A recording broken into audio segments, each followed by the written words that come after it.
News Chhattisgarh update channel से मैं कल्पेश लांजेवार। आप देख ही रहे हैं पूरे छत्तीसगढ़ में एक माहौल बना हुआ है इलेक्शन का, चुनाव का। जी, मैं बात कर रहा हूँ नगरीय निकाय चुनाव 2025 की, जो कि पूरे 5 साल के बाद, अगर हम कहें कि पूरे 10 साल के बाद प्रत्यक्ष प्रणाली से हो रहे हैं तो कहना गलत नहीं होगा। आपको जानकारी दे दूं कि पिछले जो चुनाव हुए थे 2020 में, वो जब भूपेश बघेल की सरकार थी, कांग्रेस की सरकार थी, उस समय अप्रत्यक्ष प्रणाली से नगरीय निकाय के चुनाव हुए थे, यानी कि पार्षदों ने मिलकर महापौर या अध्यक्ष का चुनाव किया था। लेकिन इस बार जैसे ही भाजपा की सरकार बनी, विष्णुदेव साय जी की सरकार बनी, उन्होंने उस फैसले को पलटते हुए फिर से प्रत्यक्ष प्रणाली के रूप में चुनाव का निर्णय लिया और आज हम सब उस माहौल में हैं और जो इलेक्शंस है वो चरम सीमा पे आ गए हैं। शुरुआत हो चुकी है, धुआंधार प्रचार का माहौल है और हम हैं आज छत्तीसगढ़ की राजधानी रायपुर शहर के मुख्य चौराहे पे। हम बात करने वाले हैं रायपुर नगर निगम चुनाव 2025 की, जिसमें कि इस बार जो है सामान्य सीट घोषित हुई है, महिला सीट और सामान्य महिला सीट घोषित हुई है। मैं रायपुर नगर निगम के बारे में एक बात आपको बताना चाहूँगा कि पिछले 15 सालों से यहाँ पर कांग्रेस की सरकार बन रही है, यानी कि कांग्रेस के महापौर बन रहे हैं। आपको याद दिला दूँ, सन 2004 में जब छत्तीसगढ़ राज्य बनने के बाद में चुनाव हुए थे तो सबसे पहले जो शुरुआत हुई थी, भारतीय जनता पार्टी के महापौर बने थे श्री सुनील कुमार सोनी जी, जो अभी फ़िलहाल विधायक हैं रायपुर दक्षिण से और वो सांसद भी रह चुके हैं। उसके बाद जब 2009 में चुनाव हुए थे तो कांग्रेस की श्रीमती किरणमयी नायक जी ने भारतीय जनता पार्टी की शोभा सोनी जी को हराकर महापौर की कुर्सी अपने नाम की थी।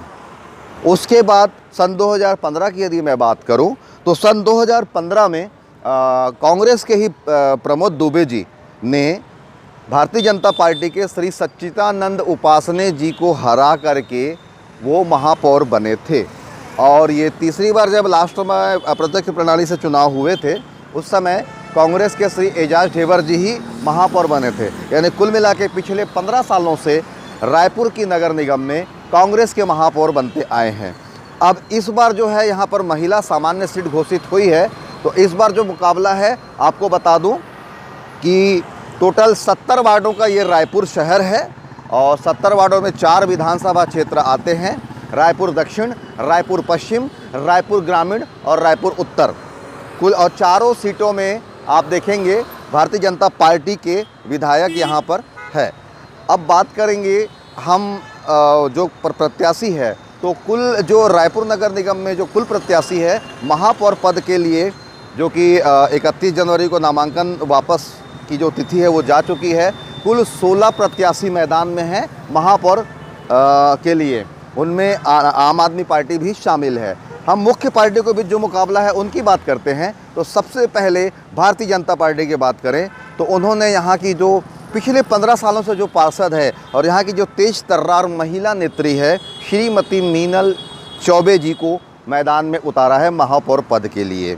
और उनकी यदि हम बात करें तो मैं मीनल चौबे जी के बारे में आपको एक जानकारी देना चाहूँगा कि जो श्रीमती मीनल चौबे जी है वो छात्र जीवन से ही राजनीति में सक्रिय है। वो जब वो दानी गर्ल्स स्कूल की जो छात्रा थी, उस समय वो कंटिन्यू 9वीं के बाद से चुनाव लड़ती थी। 2 बार वो सचिव रही थी, 1 बार उपाध्यक्ष थी और 1 बार वो अध्यक्ष भी रह चुकी है।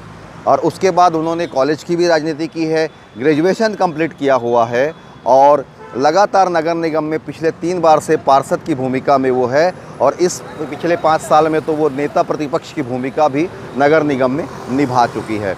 यानी कुल मिलाकर अगर अपन कहें तो भाजपा ने एक मजबूत और सशक्त उम्मीदवार मीनल चौबे जी के रूप में मैदान में उतारा है रायपुर नगर निगम के महापौर चुनाव के लिए। वहीं हम अगर बात करते हैं कांग्रेस पार्टी की, तो कांग्रेस पार्टी ने महापौर पद के लिए पूर्व महापौर रहे श्री प्रमोद दुबे जी की धर्मपत्नी श्रीमती दीप्ति दुबे जी को चुनाव मैदान में मीनल चौबे जी के अगेंस्ट में उतारा है। और जहाँ तक दीप्ति दुबे जी की बात करी जाए तो दीप्ति दुबे जी साइकोलॉजिस्ट है, साइकोलॉजिस्ट क्लिनिक चलाती है, समाज सेवा वो करती है और वो पिछले 10 सालों से कांग्रेस की राजनीति में अपने पति श्री प्रमोद दुबे जी के साथ सक्रिय रही है। कंधा से कंधा मिलाकर उनका साथ देती रही है। यानी अगर ऐसे देखें तो जो प्रचार के हिसाब से अभी अपन देखें ना, तो ठीक है, अभी जो प्रचार दिख रहा है दोनों पार्टी का बराबर दिख रहा है। हालांकि अभी भी 8 से 10 दिन मतदान को बाकी है और दोनों प्रत्याशी धीरे धीरे जनसंपर्क को बढ़ा रहे हैं और प्रचार को भी बढ़ा रहे हैं। बाकी प्रत्याशियों की अगर हम बात करें तो जो भाजपा में ये दिखता है कि वो जो चारों विधायक हैं रायपुर शहर के और जो संगठन है एक प्रकार से पूरी तरीके से वो मीनल चौबे जी के प्रचार में लगा हुआ दिखाई देता है। वहीं अगर हम दीप्ति दुबे जी की बात करें तो एक प्रकार से संगठन के जो बड़े नेता है वो प्रचार में अब तक नज़र नहीं आए हैं, सिवाय उनके पति श्री प्रमोद दुबे जी के अलावा। हाँ, आजकल में कुछ जरूर विकास उपाध्याय जी वगैरह साथ में उनके प्रचार करते दिखे हैं। अभी तो खैर 8 दिन का समय है, दोनों पार्टियां बहुत मजबूत ढंग से चुनाव लड़ने वाली है। मुकाबला फ़िलहाल तो जो है पलड़ा जो है एक तरफ, अभी जो 8 दिन अगर मैं पहले की बात करूं तो अभी वर्तमान के हिसाब से मीनल चौबे जी का भारी दिख रहा है और मीनल चौबे जी रेस में आगे दिखाई दे रही हैं। हम आगे भी आपको अपडेट्स देते रहेंगे रायपुर नगर निगम चुनाव 2025 के बारे में, साथ ही अन्य जो नगर पालिका है, नगर पंचायत, उनके बारे में भी आप हमारे साथ बने रहिए। नमस्कार, जय हिंद, जय छत्तीसगढ़।